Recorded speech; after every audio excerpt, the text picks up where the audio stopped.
Halo semuanya, kembali lagi bersama kita. Bagi yang belum subscribe, jangan lupa di subscribe dulu dong, biar kita makin semangat bikin videonya. Kali ini aku bukan mau bikin video tentang makan all you can eat, tempat main anak, ataupun staycation. Jadi video kali ini aku mau ngasih tahu informasi aja tentang tata cara atau apa aja yang harus disiapin bagi kalian yang mau liburan ke Jepang. Karena insya Allah aku, suamiku, sama ketiga anakku, kita bulan Januari mau liburan ke Jepang kalau semuanya lancar. Nah gitu. Nah, aku mau ngasih tahu di sini kira-kira apa aja yang harus kalian siapin. Budget. Sebenarnya kalau budget tiap keluarga punya budget masing-masing gitu ya. Jadi nanti aku akan ngasih tahu kira-kira range-nya sekitaran berapa gitu, dan transportasi gimana. Nah, yang disiapin apa aja gitu ya. Nah, Jepang itu semenjak bulan Oktober, aku lupa tanggal pastinya, akhirnya udah buka border untuk mereka yang pengen liburan tanpa travel agent. Kebetulan aku sama suami itu memang kalau ke luar negeri nggak suka pakai travel. Jadi begitu tahu Jepang open border untuk travel mandiri atau jalan-jalan mandiri, kita seneng banget. Aku sih kayak yang lebih excited gitu kan. Karena akhirnya bisa ada kesempatan untuk ke Jepang lagi. Nah, untuk tiket biasanya aku beli di Traveloka, tapi kalian kalau punya alternatif lain atau sukanya beli di mana bisa dibanding-bandingin aja harganya. Kenapa aku suka di Traveloka? Sebenarnya karena ada pilihan flight plus hotel. Nah, di situ kadang-kadang harganya bisa lebih murah, 500.000 sampai 800.000, dan bahkan kemarin aku iseng ngecek via website. Jadi aku buka Traveloka tuh dari laptop.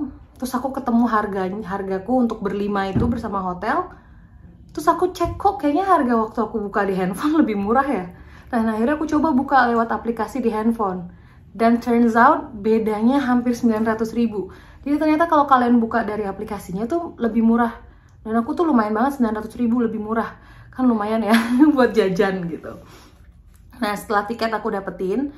Nah, tiket nih untuk awal tahun, dari akhir tahun sampai awal tahun Januari itu mahal, jujur aja mahal. Dan yang pakai transitnya pendek atau yang transitnya nggak lama itu juga mahal gitu maksudnya. Yang direct itu bisa 14 juta, 13 juta pulang pergi satu orangnya di luar hotel. Dan kalau yang transit mungkin bisa di 7 juta per orangnya untuk pesawatnya. Itu kalau nggak salah Scoot. Tapi Scoot itu nggak enaknya adalah karena dia bukan full service airlines atau bukan pesawat yang udah dapat semuanya lengkap, bukan dalam paket lengkap gitu. Jadi kalau kalian pakai Scoot memang harganya murah tuh, kayak 7 juta. Tapi kalian harus beli bagasi. Nyolokin charger di pesawat aja harus bayar. Makanan dan minuman harus bayar. Jadi menurut aku kayak nggak, kurang apa ya, kurang sip lah gitu. Apalagi bawa anak-anak, enaknya yang emang udah langsung full service airlines. Dan aku sendiri dapat pesawatnya itu yang transitnya juga lama. Apa daya, karena itu doang yang lumayan masuk di budget aku sama keluarga. Karena kalau enggak, kalau 14 juta hanya untuk pesawatnya jujur aja terlalu mahal. Karena Jepang kadang-kadang kalau low season tuh bisa murah banget gitu. Nah, aku naik Royal Brunei. Pertama kali juga aku nyobain Royal Brunei, aku belum pernah naik Royal Brunei sebelumnya. Nah, aku nggak tahu nih, karena nanti tuh aku transitnya 16 jam di Brunei Darussalam, di Bandar Sri Begawan. Aku nggak tahu bisa keluar airport atau enggak. Nanti aku kasih tahu di video selanjutnya kalau aku udah jalan. Kalau andaikan bisa keluar dari airport, kira-kira yang dibutuhin apa aja. Kalau nggak bisa keluar, kenapanya nanti aku kasih tahu juga. Dan nunggunya aku di mana dan ngapain aja 16 jam di bandara gitu kan. Nanti aku jelasin juga semuanya di video-video selanjutnya. Lalu setelah pesawat sama hotel udah kalian beli, nextnya adalah kalian bikin visa. Nah, visa ini juga aku kemarin agak-agak tricky. Jadi waktu hari Sabtu, aku sama suami hari Jumat itu mutusin untuk yaudah yuk kita liburan ke Jepang. Oke, kita mau beli tiket, tapi aku kepikiran sebentar yang aku lihat dulu website aplikasi visa. Karena Jepang itu kita nggak ke kedutaan belinya, tapi ada yang namanya agen gitu, VFS Global. Dia adanya itu di Kuningan City. Dulunya sih adanya di Lotte Avenue, tapi sekarang udah pindah ke Kuningan City. Aku ngecek nih. Nah, di situ kita harus masuk bikin account. Habis kita bikin account, kita akan membuat janji temu untuk bikin si visa ini. Aku buka lah tuh hari Sabtu, janji temu. Penerbangan. Janji temu terdekat yang bisa aku apply adalah tanggal 23 Januari 2023. Sedangkan tiket yang aku mau beli itu tanggal 7 Januari berangkatnya. Stres lah ya, kayak masa baru tanggal 23 Januari sih kita bisa bikin visanya? Terus plus 5 hari untuk pembuatan. Ya udah bingung kan, gimana? Kayaknya nggak mungkin kalau akhir bulan baru berangkat gitu, karena emang timingnya paling pas tanggal 7 sampai 13 itu. Terus akhirnya bingung, sejam kemudian aku cek lagi, paling cepet udah di tanggal 24 Januari. Makin stres. Wah, ini gimana kok makin lama makin jauh jaraknya gitu. Aku baca-baca, ternyata visa itu punya namanya VIP lounge gitulah. Jadi kayaknya nggak perlu pakai janji temu. Aku kurang ngeh juga gimana. Tapi aku nelpon hari Seninnya itu. Hari Seninnya aku nelpon. Aku udah rencana banget nih untuk pakai yang VIP lounge. Tapi pakai VIP lounge itu ada tambahan biaya 400.000 per orangnya. Jadi biaya visa Jepang itu kan 400. Terus tiba-tiba tambahin lagi 400, berarti 800.000 kan. Kali 5 aku lumayan banget, udah 4 juta. Kok agak sayang, ya udahlah hari Senin itu aku telepon ke customer service-nya. Terus aku bilang nih gimana ya? Katanya mereka coba aja dicek berkala si janji temunya itu. Akhirnya aku cek lagi lah, aku iseng. Setelah aku telepon, aku cek lagi. Ternyata iya, yang tadinya aku dapat di 24 Januari, tiba-tiba aku dapat jadwal untuk 2 hari setelah aku telepon. Dimana aku nelpon Senin, jadi aku dapat janjinya itu hari Rabu. Terus aku langsung mikir, oh mungkin hari Sabtu atau Minggu sistemnya agak error atau gimana. Jadi bagi kalian yang ngecek, kalau bisa berkala dan kalau bisa juga jangan weekend, mungkin di weekdays. Jadi kalian cek terus gitu untuk kepastian dari janji temunya itu. Jadi akhirnya aku dapat janji temu itu hari Rabu. Hari Senin aku belum beli tiket, belum beli apa, udah digerebek-gerebuk. Beli tiket, kita beli tiket. Jadi harus kalian siapin tadi kan beli tiket hotel, pastiin hotel dan tiket pulang pergi.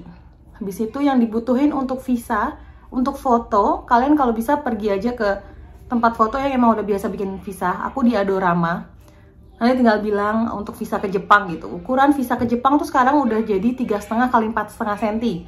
Jadi udah berubah. Dulu tuh kalau nggak salah berapa ya? Tapi bukan 3,5 kali 4,5. Nah sekarang udah 3,5 kali 4,5. Background putih. Nah mereka lah nanti yang udah ngerti tuh si mbak-mbak atau mas-masnya Adorama itu. Akhirnya kita bikin itu. Lalu yang dibutuhin lagi juga adalah rekening koran 3 bulan. Jadi kalian cetak buku maaf ya berisik anak gue lagi main. Jadi kalian cetak buku tabungan untuk rekening koran 3 bulan terakhir. Aku kan ibu rumah tangga ya. Jadi kalau aku kemarin aku nyetak rekening buku bankku juga, walaupun ya adalah tabungan sedikit-sedikit gitu. Jadi aku masukin tabunganku, rekening koranku, sama aku gabung sama rekening koran dari tabungan suamiku. Untuk anak-anakku tiga-tiganya harus diselipin buku tabungan dari suamiku itu. Karena untuk bikin visa syaratnya harus ada yang menjamin. Nah, karena di aku yang menjamin hanya suami, jadi buku tabungan suamiku itu di-copy untuk kita berlima gitu. Lanjut lagi ya, tadi biasa anak-anak main masuk ke kamar. Nah, habis itu setelah buku tabungan itu yang punya suami itu di copy kali 5. Kalau aku karena berlima kita terbangnya. Kalau kalian suami istri kerja, ya buku tabungan suami, buku tabungan istri gitu. Nah untuk yang aku sama suami, jangan lupa fotokopi KTP.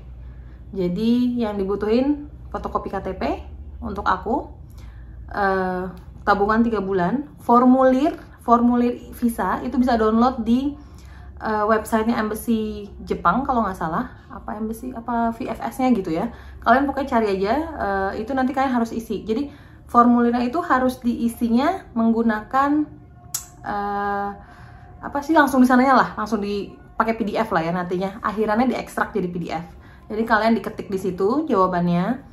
Setelah itu nanti ada juga form itinerary atau rencana perjalanan. Itu nanti kalian isi juga. Diisi dari tanggal berapa kalian masuk, hari pertama nyampe di Jepang kalian kemana, nginepnya di hotel mana, hari kedua kalian ngapain, hari ketiga kalian ngapain, pokoknya berapa hari jumlah kalian liburan di Jepang, kalian tulis semuanya dari awal sampai akhir dan di mana kalian tinggal.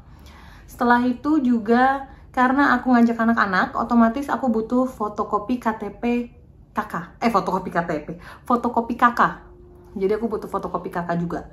Jadi yang pertama tadi foto 4,5 kali 3,5 itu 1. Yang kedua formulir visa yang kalian download dan kalian isi dulu di situ baru dicetak. Yang ketiga itinerary. Setelah itinerary abis itu fotokopi KTP. Abis fotokopi KTP, abis itu kalian juga butuh fotokopi kakak.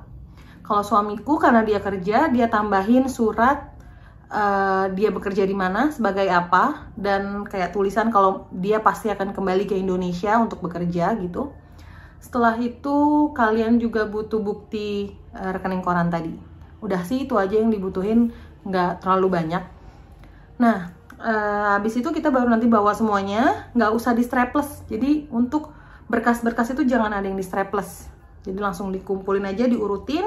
Nanti kalian bawa saat kalian dapat janji temu visa itu. Nah, untuk janji temu visa Jepang itu ternyata satu orang aja dari satu keluarga yang ada dalam satu kakak yang sama itu bisa diwakilkan.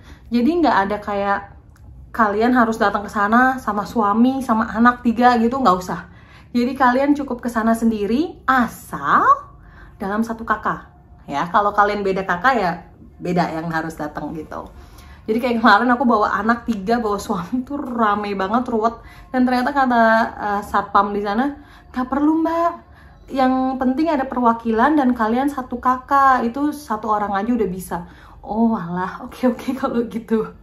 Jadi kalian yang punya waktu bisa cuti atau pas apa, nggak perlu dua-duanya, satu orang aja bisa. Nah setelah itu adalah bayarannya. Pembayarannya itu nanti di sana. Pembayarannya di sana, aku kemarin berlima itu 2,9 sekian, pokoknya hampir 3 juta. Per orangnya itu 400 sekian lah ya, 400 lebih. Gitu, nggak nyampe 500 tapi 400 sekian lebih. Nah itu dia. Setelah itu, apa lagi? Udah ya kayaknya. Aku bingung juga. Nah aku memang di Jepang itu nanti hanya akan stay di Tokyo karena aku pengen ngajak anak-anak ke Disneyland dan aku juga pengen banget ke Galauzawa. Aku belum pernah ke Galauzawa buat main ski dan aku tapi stay-nya di Tokyo full. Jadi di Galauzawa aku nggak nginep di sana. Nah untuk ke sana biasanya kita butuh GR Pass. Nah aku nantinya akan beli yang GR-nya itu Tokyo White Pass karena buat 3 hari, karena untuk bisa ngiterin daerah Tokyo. Nah si Galauzawa ini termasuk di dalamnya, jadi nanti kita bisa naik Shinkansen dan itu jauh lebih murah daripada kalian beli tiket PP doang gitu. Beli di sana, beli tiket Shinkansen ke Galauzawa balik lagi itu lebih mahal. Tapi kalau dengan si GR Pass ini kalau nggak salah satu orangnya 1,2 juta untuk 3 hari. Untuk anak-anak itu setengahnya.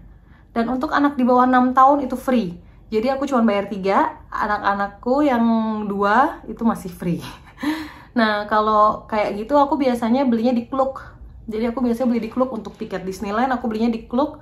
Untuk GR Pass-nya juga aku akan belinya di Klook gitu. Ya paling itu aja sih ya. Apalagi ya, ya mungkin nanti kalau kalian ada yang pengen ditanyain bisa tulis aja di komen. Takutnya aku lupa inget gitu apa yang pengen aku omongin tapi lupa disampaikan di video ini gitu.